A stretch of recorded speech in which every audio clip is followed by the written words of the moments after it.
Hello everyone, welcome to my channel Rishu's kitchen and health. అందరూ ఎలా ఉన్నారండి? బాగున్నారా? ఈరోజు మనం క్రిస్పీగా ఎగ్ ఫింగర్స్ని ఎలా ప్రిపేర్ చేసుకోవాలో చూడబోతున్నామండి. మీరు కనుక మా ఛానల్ని ఫస్ట్ టైం చూస్తున్నట్లయితే please subscribe my channel and support me. ముందుగా ప్రాసెస్లోకి వెళ్ళిపోదామండి. ఒక బౌల్ తీసుకొని దాంట్లోకి ఒక 5 ఎగ్స్ని ఈ విధంగా క్రాక్ చేసుకొని వేసుకోవాలండి. దాంట్లో ఉన్న పెచ్చులు అనేవి పడుకోకుండా జాగ్రత్తగా వేసుకోవాలి. ఇప్పుడు 1/2 టీ స్పూన్ సాల్ట్ వేసుకొని వీటిని బాగా మిక్స్ చేసుకోవాలండి, బాగా కలిసిపోయే విధంగా. ఇప్పుడు తరిగిన వెల్లుల్లి, తరిగిన ఉల్లిపాయ, తరిగిన కొత్తిమీర వేసుకోవాలండి.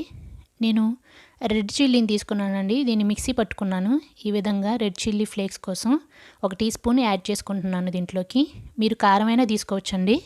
వీటిని వేసి బాగా మిక్స్ చేసుకోవాలి. ఇప్పుడు ఒక కేక్ టిన్ తీసుకోవాలండి, దాంట్లోకి 1 టీ స్పూన్ గీ యాడ్ చేసుకొని ఆ గీ మొత్తం దీనికి స్ప్రెడ్ చేసుకోవాలి ఈ విధంగా. ఇప్పుడు మనం ముందుగా రెడీ చేసి పెట్టుకున్న ఎగ్ మిశ్రమాన్ని దీంట్లోకి వేసుకొని ట్యాప్ చేసుకోవాలండి. దీన్ని పక్కన పెట్టుకోవాలి. ఫ్లేమ్ని టర్న్ ఆన్ చేసుకొని ఒక రైస్ బౌల్ పెట్టుకోవాలండి. దాంట్లోకి 1.5 గ్లాస్ వాటర్ యాడ్ చేసుకొని ఒక చిన్న స్టాండ్ మిడిల్లో పెట్టుకొని ఆ స్టాండ్ పైన మనం ముందుగా రెడీ చేసి పెట్టుకున్న ఎగ్ మిశ్రమం కూడా దాంట్లో పెట్టుకోవాలండి. దానిపైన మూత పెట్టుకొని మళ్ళీ రైస్ కుక్కర్ మూత పెట్టుకొని 10 to 12 మినిట్స్ ఉడికించుకోవాలండి. ఇప్పుడు ఇది ఉడికిపోయిందండి. ఇప్పుడు మూత ఓపెన్ చేసి చూద్దాము.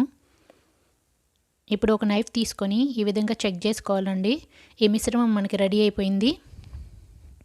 ఇప్పుడు ఫ్లేమ్ని టర్న్ ఆఫ్ చేసుకోవాలండి. దీన్ని తీసి ఒక పక్కన పెట్టుకోవాలి. కొంచెం సేపు అలా చల్లారనివ్వాలండి. ఇప్పుడు మనం ఒక క్లాత్ తీసుకొని రైస్ కుక్కర్లో ఉన్న టిన్ని తీసి ఒక ప్లేట్లో ఈ విధంగా పెట్టుకోవాలండి. ఒక నైఫ్ తీసుకొని ఎడ్జెస్ని ఈ విధంగా స్క్రాచ్ చేస్తూ ఉండాలి. ఈ బౌల్ తీసుకొని అన్మౌల్డ్ చేయాలండి. ఇలా ట్యాప్ చేయాలి దానిపైన. ట్యాప్ చేసిన తర్వాత ఈ విధంగా వస్తుంది.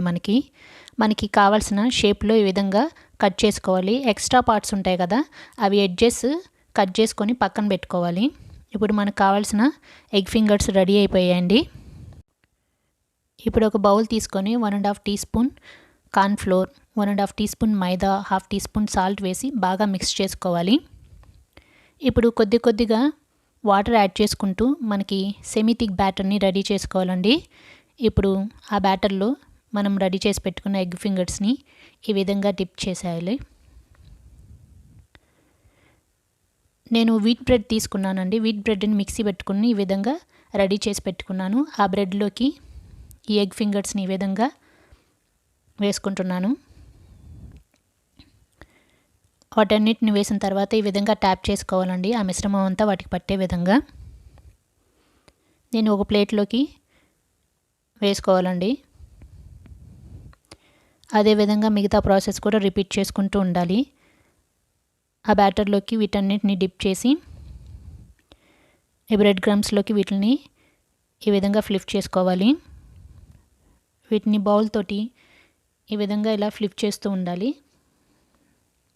వాటన్నిటిని కూడా ఆ ప్లేట్లో వేసుకోవాలండి. ఇప్పుడు మనకి ఎగ్ ఫింగర్స్ అనేవి రెడీ అయిపోయాయి ఫ్రై చేసుకోవడానికి. ఇప్పుడు ఫ్లేమ్ని టర్న్ ఆన్ చేసుకొని ఒక వెడల్పు కడాయి పెట్టుకొని 5 to 6 table spoons oil add చేసుకోవాలండి. మనం ముందుగా రెడీ చేసి పెట్టుకున్న ఎగ్ ఫింగర్స్ని 4 వేసుకోవాలి.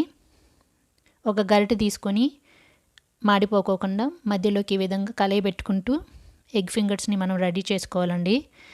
ఫ్లిప్ చేసుకుంటూ ఉండాలి.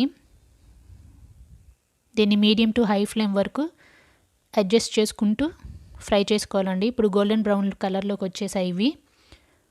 ఒక బౌల్ తీసుకొని దాంట్లోకి వీటిని ట్రాన్స్ఫర్ చేసుకోవాలండి ఈ విధంగా. మళ్ళీ అదేవిధంగా సేమ్ ప్రాసెస్ అండి, రిపీట్ చేసుకోవాలి. ఇక్కడ 3 వేసుకుంటున్నానండి నేను ఎగ్ ఫింగర్స్ని. నెక్స్ట్ ఒక 3 వేసుకున్నాను. వీటిల్లో కూడా ఆ బౌల్లోకి ట్రాన్స్ఫర్ చేసుకోవాలండి ఈ విధంగా. అంతేనండి, మనకి ఎగ్ ఫింగర్స్ రెడీ అయిపోయాయి. ఇప్పుడు ఫ్లేమ్ని టర్న్ ఆఫ్ చేసుకోవాలి.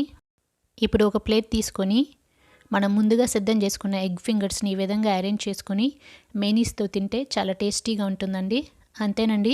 మా వీడియో కనుక మీకు నచ్చినట్లయితే లైక్ చేయండి, షేర్ చేయండి, సబ్స్క్రైబ్ చేసుకోవడం మాత్రం మర్చిపోకండి.